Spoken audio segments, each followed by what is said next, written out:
Raja Saab movie ఎలా ఉంది, review ఏంటి చెప్పడానికి వచ్చాను. డెఫినెట్గా చెప్తాను. రాజులకే రాజు ప్రభాస్ రాజు, రాడులకే రాడు పెద్ద రాడు రాజాసాబ్. మన అందరికీ తెలుసు ఆదిపురుష్ ఎంత పెద్ద హిట్ సినిమాను, రాధేశ్యామ్ ఎంత పెద్ద హిట్ సినిమాను, ఇది కూడా పెద్ద హిట్ సినిమానే అని చాలామంది అనుకుంటున్నారు. వాస్తవానికి ఇది కూడా హిట్ సినిమానే. అంటే దీని అర్థం ఏందో తెలుసా? రాడ్డు సినిమా అని అర్థం. కామెడీ ఉంది, హర్రర్ ఉంది, ఓ అన్నారుగా. ఎక్కడ కామెడీ అక్కడక్కడ కనిపిస్తూ ఉంటుంది. Okay good. హర్రర్ ఎక్కడ ఉంది? ఎవడు భయపడుతున్నాడు? చిన్న పిల్లోడు కూడా భయపడ్డు. ఏం హర్రర్ ఉంది?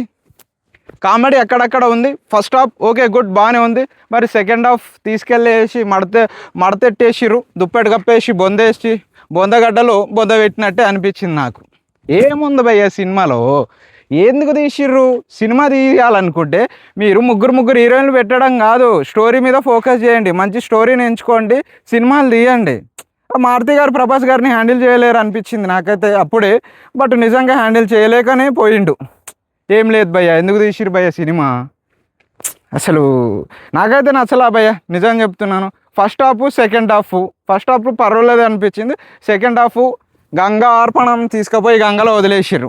ఏముంది భయ్య సినిమాలో? సినిమా స్టోరీ ఏందో తెలుసా మీకు? నాయనమ్మ కోసము మనవడు తాత పైన చేసే యుద్ధం స్టోరీ లైన్ అదిరిపోయింది కదా. మనవడు అంటే ప్రభాస్ తాత కోసం ఎందుకు యుద్ధం చేస్తాడంటే వాళ్ళ తాత ఒక లుచ్చా లఫుట్ లంగా ఒక ఫిరంగి కొడుకు ఆడు. వీడు ఏం చేస్తాడంటే వీళ్ళ నాయనమ్మ అంటే పెళ్లి కాకముందు పెద్ద అదేంది కోట ఉంటుంది, కోటలకు మహారాణి యువరాణి ఏదేదో జమీందారి ఏదో చెప్తా అంటారు కదా, అలాంటి పెద్ద మహారాణి. వీడికి డబ్బుల మీద బంగారం మీద ఆశ పడుతుంది. ఆ అమ్మాయిని ట్రాప్ చేస్తాడు, పెళ్లి చేసేసుకుంటాడు. ఎట్లా ట్రాప్ చేస్తాడు, ఎట్లా పెళ్లి చేసేసుకుంటాడు మనవాడు అనుకుంటే, మన అరుంధతి సినిమా మీలో అందరూ చూసిరు కదా. సేమ్ ఆ రుద్ర పూజలు శుద్ర పూజలు అని రకరకాల పూజలు చేసుకుంటాడు, మంత్రాలు నేర్చుకుంటాడు. ఆ అమ్మాయిని ట్రాప్ చేస్తాడు, ప్రసాదం తీసుకొని వచ్చి ఇస్తాడు, ఆమె తినేస్తుంది, ఆయనతో పెళ్లి చేసేసుకుంటుంది. ఇటు బాగా అదేంది ఆ కోటలో ఉన్నట్టు బంగారు నగలు డబ్బులు అన్నీ తీసేసుకొని ఈయన తాతముండా కొడుకు తీసుకొని పరారైపోతాడు. ప్రభాస్ గాడు ఆ తాతను ఎట్లా మడతెట్టేసిండు, ఎట్లా కప్పేసి బొందబెట్టిండు అనేది స్టోరీ లైన్. ఇదే. ఏముంది సినిమాలో? ఏం లేదు. ఇంకొంతమంది ఏం చేస్తారు అంటే థియేటర్ కాడికి పోయేసి జాకీలు పెట్టి మరి సినిమాని లేపుతూ ఉన్నారు. అది కూడా మీకు చూపించేటప్పుడు ప్రయత్నం చేశాను. స్క్రీన్ మీద చూడండి. సినిమా యావరేజ్ ఉంది భయ్య.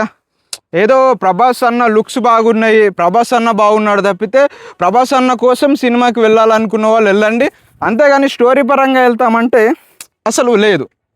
ఇక ఒకసారి వీడియో చూడండి. థియేటర్ కాడికి వెళ్ళేసి కొంతమంది జాకీలు పెట్టి లేపుతా ఉన్నారు.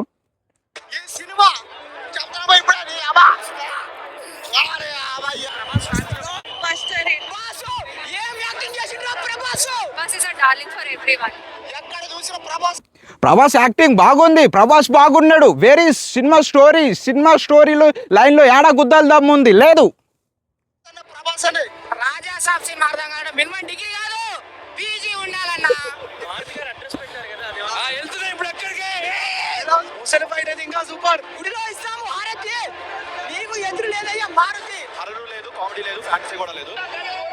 ఇప్పుడు చెప్పిండు కదా హర్రరు లేదు కామెడీ లేదని. ఇదే ఫ్యాక్టు, ఏమి లేదు అందులో.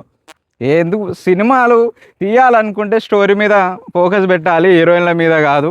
సో సినిమా ఓవరాల్గా ఎంత ఇస్తావు భయ్య రేటింగ్ అంటే 10కి ఒక 3-4 ఇస్తాను భయ్య, అంతకుమించి నేనేమి ఇవ్వను. సినిమా మాత్రం ఏదో యావరేజ్గా ఉంది, వన్ టైం వెళ్ళి చూసుకోవచ్చు. అది స్టోరీ పరంగా ఏదో రికార్డులు బ్రేక్ చేస్తే అది ఏదో అనుకుంటే అట్లా ఏం లేదు, జస్ట్ చూడొచ్చు అంతే.